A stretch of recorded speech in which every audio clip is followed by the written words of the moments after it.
आपको बता दें कि स्कूल एसोसिएशन की तरफ से ये साफ किया गया है कि जब तक उनकी मांगें नहीं मान ली जाती तब तक वो अपना विरोध जाहिर करेंगे। अब कोर्ट जाने की बात भी कही गई है, लेकिन ऐसे में अच्छी और राहत भरी खबर ये भी है कि बच्चों की क्लासेस बंद नहीं होंगी, ऑनलाइन क्लासेस चलती रहेंगी, क्योंकि कल एक दिन ऑनलाइन क्लासेस बंद की गई थी। चेतावनी के रूप में स्कूलों पर इस वक्त संकट गहराता हुआ दिखाई दे रहा है।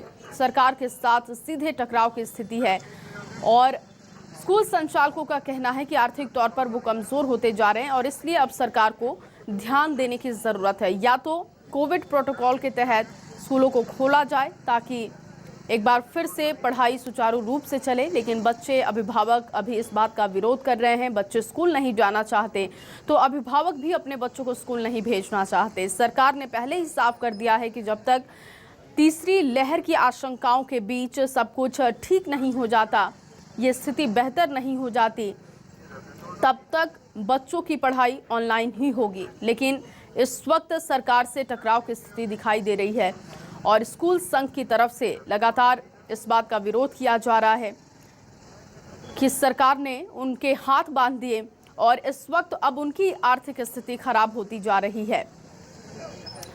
लेकिन कोर्ट जाने का फैसला इन लोगों ने किया है। सरकार का जो फैसला है स्कूल ना खोलने का, उसको लेकर ये कोर्ट जाएंगे और देखना होगा कि वहां पर क्या स्थिति होती है।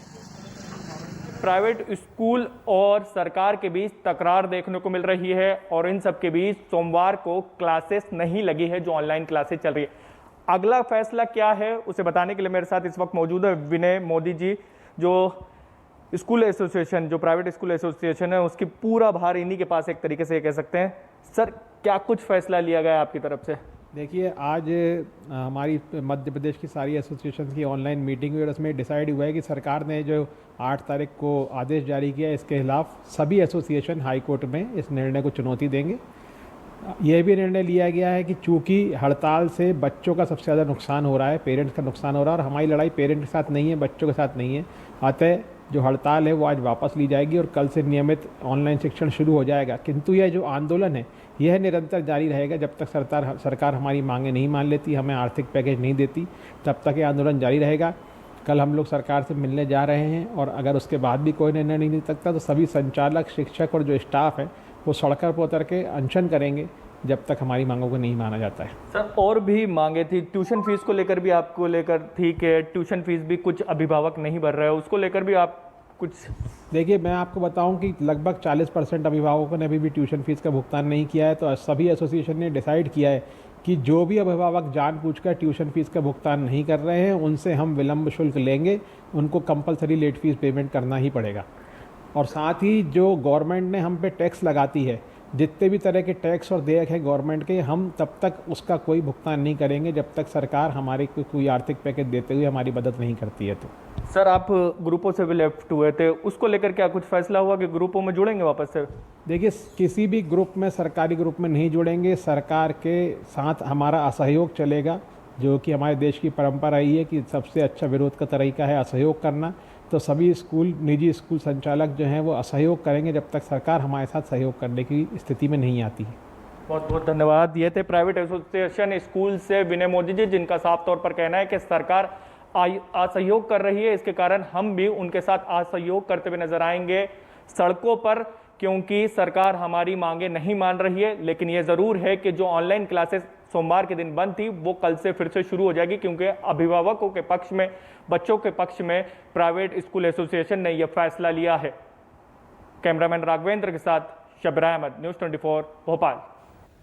और इसी खबर पर ज्यादा जानकारी के साथ शब्बीर अहमद इस वक्त मौजूद हैं। शब्बीर, कल हमने देखी कि जिस तरीके से स्थिति बनी, ऑनलाइन क्लासेस भी एक दिन के लिए चेतावनी के रूप में बंद की गई थी, लेकिन अब स्थिति क्या दिखाई दे रही है स्कूल संघ की तरफ से?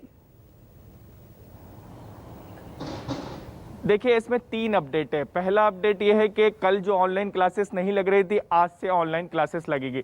दूसरा यह है कि आज जो प्राइवेट स्कूल एसोसिएशन है, जो अलग अलग एसोसिएशन है, ये कोर्ट जाएंगे। और तीसरा जो बड़ा अपडेट यह है कि आज जो प्राइवेट स्कूल एसोसिएशन और सरकार के बीच बातचीत का दौर शुरू होगा, जो पूरी तरह से बंद था। लेकिन कोर्ट जाने की जो तैयारी प्राइवेट स्कूल एसोसिएशन की तरफ से की गई, उसमें कई महत्वपूर्ण बिंदु दिए गए। दरअसल सरकार की तरफ से आदेश दिए गए हैं कि आप ट्यूशन फीस के अलावा कुछ भी नहीं ले सकते। इसके अलावा 10% जो हर साल जो है फीस बढ़ाई जाती है वो भी नहीं बढ़ाएंगे। इसके अलावा इनकी मांग ये है कि हमें EMI भरनी रहती, चाहे वो स्कूल की बिल्डिंग की हो, बसों की हो या अन्य तरह की जो हम लोगों ने लोन ले रखा उसका टैक्स भी देना रहता है, EMI भी देने रहती है। तो एक तरीके से सरकार से इनकी मांग ये है कि पिछले 1.5 साल से स्कूल नहीं लग रहे, काफ़ी नुकसान हुआ है, तो उसको लेकर हमें किसी तरह का राहत पैकेज दिया जाए जिससे हमारी आर्थिक स्थिति मजबूत हो। इसके अलावा एक मांग ये है सरकार से इनकी कि कुछ बच्चे के अभिभावक ऐसे हैं जो ट्यूशन फीस भी नहीं भर रहे हैं। इसमें बड़ी संख्या, इनका दावा है कि बड़ी संख्या में 50% के करीब ऐसे अभिभावक हैं जिन्होंने ट्यूशन फीस भी नहीं भरी है। इनका कहना है कि सरकार सख्ती दिखाए और ट्यूशन फीस भरने का इन सभी को निर्देश दिए, क्योंकि हाईकोर्ट का ये निर्देश है कि ऐसे बच्चे जो फीस नहीं भर रहे हैं उनको आप ग्रुप से लेफ्ट नहीं कर सकते, उनको दाखिला नहीं निकाल सकते। तो इनकी एक तरीके से सरकार से कई मांगे हैं। अब देखना होगा कि आज जब बातें सामने रखी जाएगी तो कितनी मांगे पूरी होगी। लेकिन इन सब के बीच बच्चों के लिए एक अच्छी खबर यह है कि ऑनलाइन क्लासेस शुरू होगी। लेकिन इन सब और प्राइवेट स्कूल एसोसिएशन की बात करें तो सबसे बड़ी मांग उनकी यही है, जो सरकार से आज बातचीत का दौर शुरू हो गया, स्कूल चालू किए जाए, क्योंकि कई राज्यों में इनका ये कहना है प्राइवेट स्कूल एसोसिएशन का कि स्कूल चालू करने के निर्देश दे दिए गए हैं। आज से हम भोपाल की बात करें तो कई और राहत दी जा रही है, लेकिन स्कूल खोलने के निर्देश नहीं दिए जा रहे हैं, जिससे इनकी आर्थिक स्थिति भी खराब हो रही है और बच्चों की पढ़ाई का नुकसान भी हो रहा है। जी।